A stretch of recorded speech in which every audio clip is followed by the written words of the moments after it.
Mbahaye ikaze nimukurikiye Ushida Movie Rwanda. Uyu munsi tugiye kureba ibintu bitanu bizatuma utora Perezida Paul Kagame.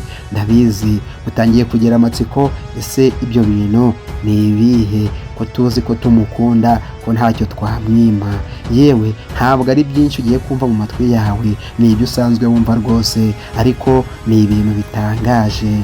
Dore impamvu rero ya gatanu izatuma utora Perezida Paul Kagame.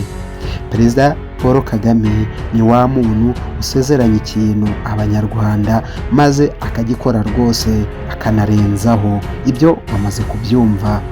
Kane, Perezida Paul Kagame guhitamo neza ukamutora ni uguteganyiriza abana bawe, umuryango wawe n'abazagukomokaho. Ibyo wamaze kubyumva neza, kuko igihugu kitarimo amahoro n'umudendezo ntabwo wabyishimira rwose. Ibyo mwamaze kubibona ko Perezida Paul Kagame igihugu yagishakiye amahoro.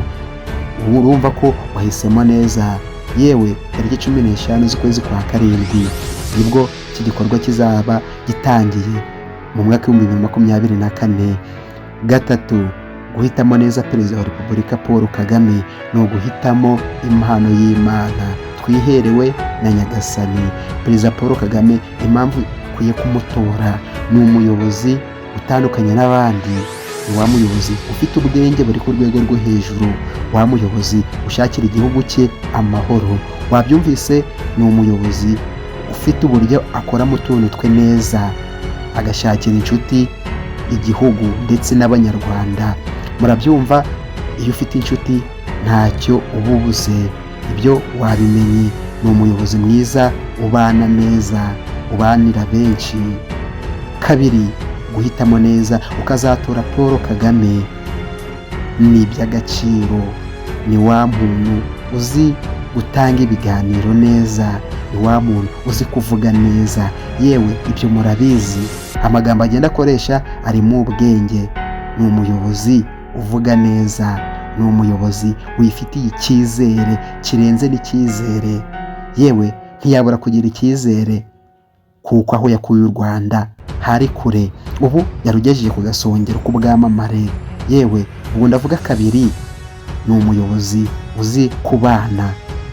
Rimwe, ikiruta byose ni uko Perezida Paul Kagame uyoboye ishyaka rya FPR akaba ari nawe chairman w'iri shyaka, ni umwe abanyarwanda twese twishimiye. Ubwo urumva ko guhitamo neza ugatora Paul Kagame nta gihombo kirimo. Ni umuyobozi ukundwa n'abanyarwanda. Ibyo wamaze kubimenya. Tora Paul Kagame kuko akundwa n'abanyarwanda, abato, abakuru, abasaza, bose bakunda Paul Kagame. Yewe nuramuka utoye Paul Kagame wishimye n'umutima wawe wose, uzaba witeganyirije muri banki hano mu Rwanda, uzaba wishinganishije rwose. Yewe icyo ngusaba no kuzareba neza, ugashishoza, ukareba niba ari ku gipfunsi, maze igikumwe cyawe kigahatsindagira koko wikuye ku mutima.